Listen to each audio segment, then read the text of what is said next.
All power to the people. All power to the people. Free Bobby. Free Erica. Free Angela. Death to the fascist pig.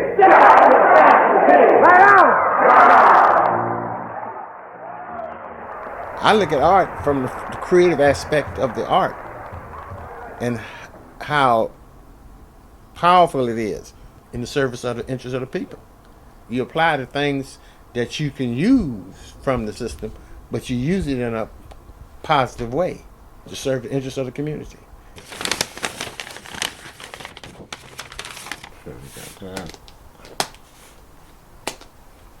I'll show you these photographs. I'll bring them over here. Growing up as a youngster, I remember I used to live over in the Western District, which is Fillmore. Used to be Fillmore. There were incidents now as a youngster that you knew that weren't right, and you things that you seen that you knew weren't right.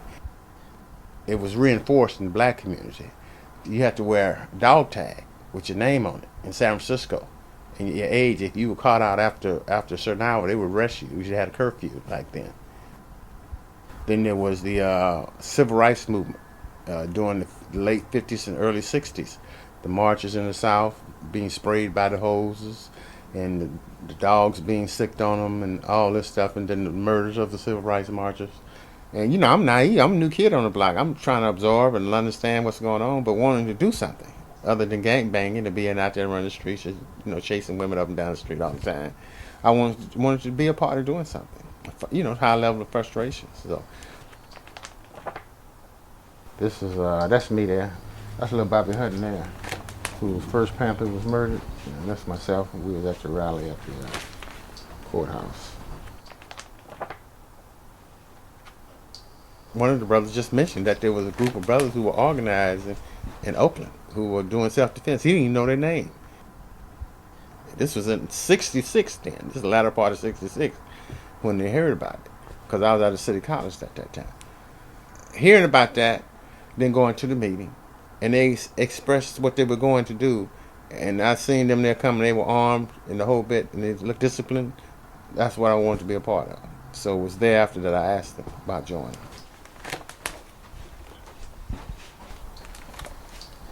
Actually, this is Huey and Charles Geary. This is at the Alameda County Courthouse, locked up for the shooting. Even I was a black nationalist when I came in the party. Black Panther Party enlightened me and informed me and transformed my thinking idea. Because when you are isolated in a community and all you see is white oppression, then the symbolism of oppression becomes white. You see what I'm saying? When you articulate, you may say white folks, but you're really talking about the system. Black Panther Party was never a racist organization. So you have to overcome those obstacles through education. And that was what the Black Panther Party brought to the table. That was when we initially started the school. And then we went into the regular Oakland Community School. That's Maya Angelou teaching at coming to the school to do poetry and stuff. This is when we gave brand new shoes away, donated to us, and a whole bit. We always talked about trying to give brand new clothes, brand new shoes. The idea was to always give away high quality stuff to the community. They deserved it. This is when we was promoting the newspaper. We used to put these door hangers on the doors about the newspaper and stuff. We lived from scratch. You know what I mean? A few little materials I had from college and stuff kind of helped. And the knowledge of understanding that we had the basic foundation of putting out the paper. All that helped me do that. Without that, I'd have been lost. We had people in the party who were geniuses. You know, you had a guy named Benny Harris who came in the party who was a genius. And he set up our first whole printing operation, you know. As we seen the needs and we evolved and could do it, we began to do it ourselves. Set up our own dark room for our photographer, develop our own pictures.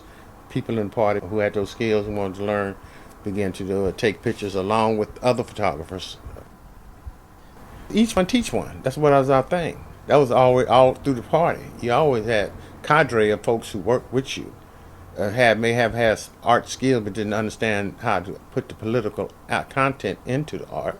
So that became my responsibility, and to coordinate the people who I work with. Yeah.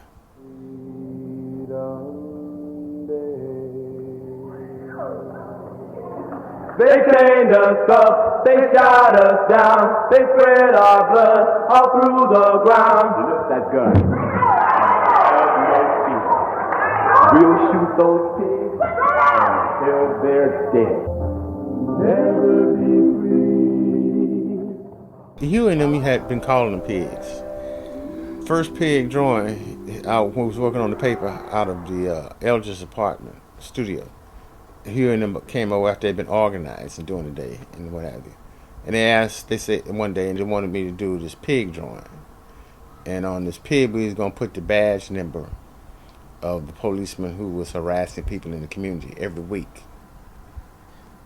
The community was so excited about the pig caricature initially that you knew that people were inspired by that, and through that they could vent their laughter about the situation or what have you.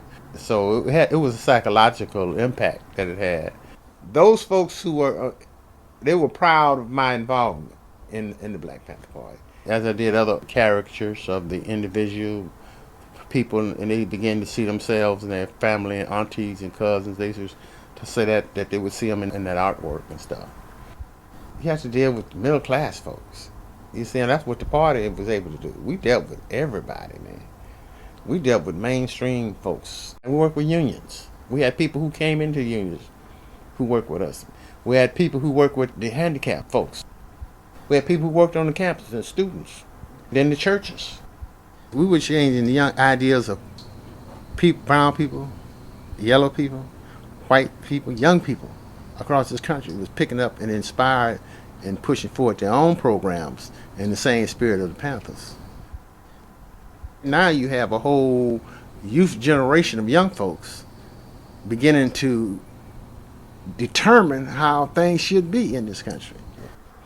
But you can't import a change or import a revolution. It has to come from within.